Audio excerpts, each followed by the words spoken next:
আসসালামু আলাইকুম রহমতুল্লাহি ওবরকাতুহ।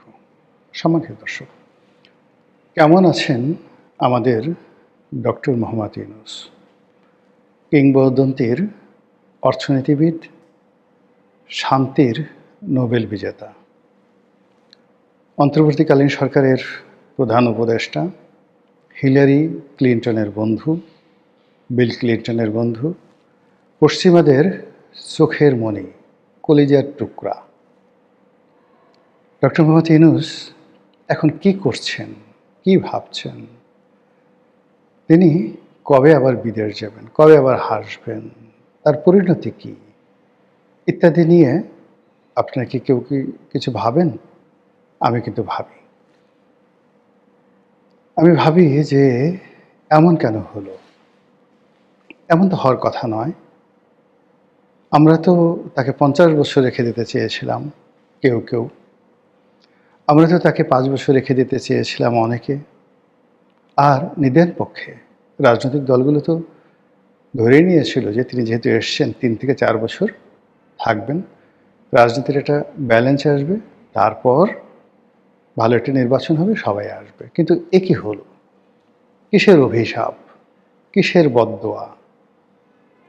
এটা কি গ্রামীণ ব্যাংকের সেই অসহায় দরিদ্র মানুষগুলো যারা ঋণের কিস্তি পরিশোধ করতে গিয়ে ভিটেমাটি খুইয়েছেন, ঋণের কিস্তি পরিশোধ না করতে পারার কারণে যাদেরকে শীতের সকালবেলা নদীতে ঝাঁপ দিতে বলা হতো, ঋণের কিস্তি পরিশোধ করতে না পারার কারণে স্বামী স্ত্রীর মধ্যে বিচ্ছেদ হয়ে গেছে, অনেকে আত্মহত্যা করেছেন। তাদের অভিশাপ? নাকি ডক্টর মোহাম্মদ ইউনূস বিভিন্ন সময় বাংলাদেশে বহু মানুষের সঙ্গে ব্যবসা করার চেষ্টা করেছেন এবং প্রায় সবাইকে ঠকিয়েছেন, কর্মচারীকে, কর্মকর্তাদেরকে, পার্টনারদেরকে, যারাই তাকে বিশ্বাস করেছেন সবাই তার দ্বারা মারাত্মকভাবে ঠকেছেন, হাতে গোনা কয়েকজন ছাড়া। তাদের অভিশাপ? নাকি প্রকৃতির বিচার? প্রকৃতি যে কাজটি করে সেটি হলো, আপনি যে দেশে জন্মগ্রহণ করবেন সে দেশের মাটি এবং মানুষের সঙ্গে আপনার একটা মমত্ববোধ থাকবে। সে দেশের জন্য আপনি জীবন দেবেন, সে দেশের সীমান্ত রক্ষার জন্য আপনি জীবন দিলে আপনি শহীদ হবেন। এটি প্রকৃতির বিধান। বাংলায় যারা জন্ম নিয়েছেন, বাংলার আম, জাম, কলা, কাঁঠাল, ইলিশ, তাল থেকে শুরু করে যা কিছু আছে সব আপনার অস্থি মজ্জার সঙ্গে এমনভাবে মিশে আছে, পৃথিবীর সবচেয়ে সেরা খাবারগুলো আপনার ভালো লাগবে না। যে মানুষগুলো এই তার মাতৃভূমির টান বাদ দিয়ে, তার মাতৃভূমির সঙ্গে সম্পর্ক বাদ দিয়ে অন্য ভূমে, পরভূমে তারা স্বর্গ খোঁজে। দেশের চাইতে বিদেশিদেরকে তাদের ভালো লাগে, বাংলার চাইতে ইংরেজি ভালো লাগে, দেশের মানুষকে চাকর মনে হয়, বিদেশিদেরকে প্রভু মনে হয়। এই সকল যারা মন মানসিকতা সম্পন্ন, তারা যত জ্ঞানী হন, গুণী হন, আল্লাহর গজব তাদেরকে তাড়া করে, যেভাবে মাইকেল মধুসূদন দত্তকে তাড়া করেছিল। এত বড় একজন কবি, এত বড় একজন মহান ব্যক্তি কেবলমাত্র বাংলাকে তাচ্ছিল্য করার জন্য তার জীবন তছনছ হয়ে গেছিল এবং তিনি যখন বুঝলেন তার ভুল, তখন আর তার সেখান থেকে ফিরে আসার কোনো উপায় ছিল না।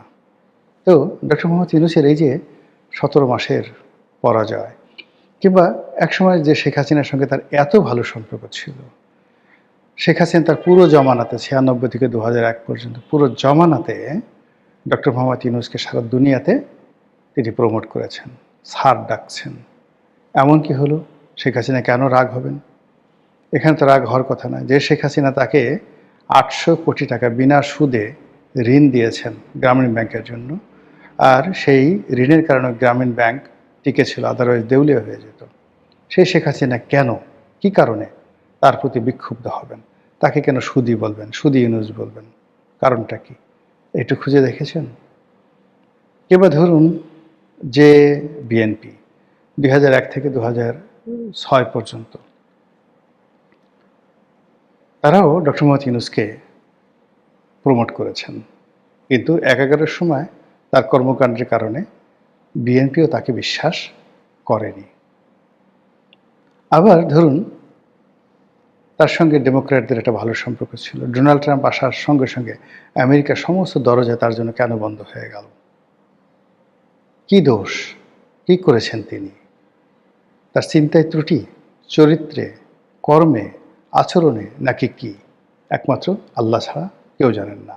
তবে গত 17 মাসে তিনি যেভাবে অপমানিত হয়েছেন, যেভাবে লাঞ্ছিত হয়েছেন, মানুষ যেভাবে তাকে গালাগাল করেছে এবং এখন পর্যন্ত করে যাচ্ছে, আমার শত্রু যে আছে তার ভাগ্যেও যেন এরকম জীবন নসিব না হয়।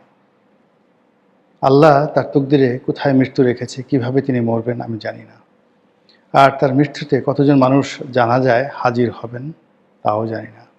তার মৃত্যু কি দেশে হবে না দেশের বাইরে হবে তাও জানি না। কিন্তু যতদিন তিনি জীবিত থাকবেন, তার এই যে অভিশপ্ত একটা জীবন, এ জীবন তাকে এবং তার পুরো পরিবারকে প্যারা দেবে। তিনি গত 17 মাসের থেকে যে কাজগুলো করেছেন, অনেক ভালো কাজ হয়তো করেছেন, আমরা জানি না। কিন্তু তার মন্দ কাজগুলো যেভাবে ব্র্যান্ডিং হয়েছে, তিনি তার গ্রামীণ ব্যাংকের জন্য, গ্রামীণ ফোনের জন্য, তার নিজের জন্য, তার নিজের পরিবারের জন্য, তার ভাই, ভাতিজা, স্ত্রী, কন্যা সকলের জন্য যা কিছু করেছেন, সব মানুষ নির্বিচারে নিন্দা করেছে। তিনি সবাইকে কথা দিয়েছেন, কারোর সঙ্গে কথা রাখেননি। তিনি সবার বন্ধু হওয়ার চেষ্টা করেছেন, কিন্তু অন্তর থেকে কারো বন্ধু হননি। ফলে বিদায় বেলায় তা নিয়ে তিনি কাউকে পাননি। তিনি যেদিন যমুনা ছেড়ে গেলেন, সেদিন জামাতের আমির তারেক রহমান সাহেব, অন্যান্য যে রাজনৈতিক দল যারা এই যাকে বলা হয় সংস্কার কমিটিতে, রিয়াজ আলীর কি আলী রিয়াজ, রিয়াজ আলী তো না, আলী রিয়াজের সংবিধান সংস্কার কমিটিতে নিয়মিত গেছেন প্রায় কত 70টা না 80টা রাজনৈতিক দল। তারা ফুলের মালা নিয়ে যাবেন, অনেকে কেঁদে দিবেন, অনেকে চোখের পানি ফেলবেন, স্যার আপনি আমাদের ছেড়ে চলে গেলেন, এই হবে তার বিদায়। কিন্তু না, তিনি তার কন্যাকে নিয়ে আর এসএসএফের গার্ড নিয়ে ধীরে ধীরে মার্সিডিজ গাড়ির দিকে, সরকারি গাড়ির দিকে এগিয়ে গেলেন। এখন আমরা জানলাম যে তিনি 1 বছর ভিভিআইপি প্রোটোকল নিয়ে তারপর তিনি থাকবেন। সবাই বলছে ভালোই হয়েছে। যদি ভিভিআইপি প্রোটোকল মানে এসএসএফের আন্ডারে থাকে, তাহলে তিনি পালাতে পারবেন না, দেশ ছেড়ে যেতে পারবেন না। সবসময় একটা নজরদারিতে রাখা হবে এবং বলা হচ্ছে যে তাকে ইচ্ছা করে এই কাজগুলো করানো হয়েছে, বা তিনি না বুঝে ইচ্ছা করে প্রোটোকলের মধ্যে তিনি পড়ে গেছেন। তিনি যদি ক্ষমতা ত্যাগের পরের দিনে চলে যেতেন দেশের বাইরে, কেউ হয়তো তাকে আটকাতো না, কিন্তু আজকের দিনে তার পক্ষে যাওয়াটা আদৌ সম্ভব কিনা এটা আমি বলতে পারবো না। যেটা আমি বলছিলাম যে গত 17 মাসে তিনি যে অসংখ্য শত্রু তৈরি করেছেন, সেই শত্রুদের মধ্যে বেশিরভাগই তার মিত্র। তাকে যারা ভালোবাসত, চোখ বুজে ভালোবাসত, তারা অনেকেই এখন তার শত্রু। যারা তার দীর্ঘায়ু কামনা করতেন, তারা এখন চাচ্ছে না যে এই লোকটা বেশি দিন বেঁচে থাকুক। তারপর অনেকে চাচ্ছেন যে তিনি একটু জেলে যান, তার একটু হাতকড়া পরানো হোক, তার বিরুদ্ধে মামলা হোক, মোকদ্দমা হোক। আওয়ামী লীগের লোকজন যেভাবে সেই কোর্ট কাছারিতে গিয়ে ডিম থেরাপির শিকার হয়েছেন, তার সঙ্গে অন্ততপক্ষে এভাবে একটু ডিম থেরাপি হোক। অ্যাটলিস্ট মুরগির ডিম শক্ত বা হাঁসের ডিম শক্ত, সেগুলো পরিবর্তে যদি কোয়েল পাখির ডিমও মোটামুটি দেওয়া হয় তাকে, কিছু লোক আছেন যারা খুব খুশি হবেন, হাসবেন, ওরে জোরে হাসাহাসি করবেন।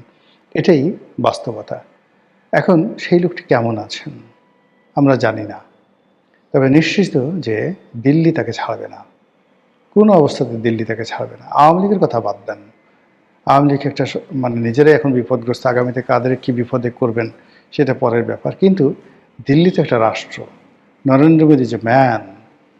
এবং এই পৃথিবীতে গত নরেন্দ্র মোদী 2014 থেকে এই পর্যন্ত পৃথিবীর অনেকগুলো যে গ্লোবাল ডিসিশন, সেই গ্লোবাল ডিসিশন গ্রহণের ক্ষেত্রে বা গ্লোবাল ডিসিশন রহিত করার ক্ষেত্রে যে নরেন্দ্র মোদীর গুরুত্বপূর্ণ ভূমিকা ছিল, তিনি ডক্টর মোহাম্মদ ইউনূস দ্বারা গত 17 মাসে যে নির্যাতিত হয়েছেন, নিপীড়িত হয়েছেন, অপমানিত হয়েছেন, লাঞ্ছিত হয়েছেন, যাকে রীতিমতো চু-লিং পং করে দেওয়া হয়েছে সরকারের পক্ষ থেকে।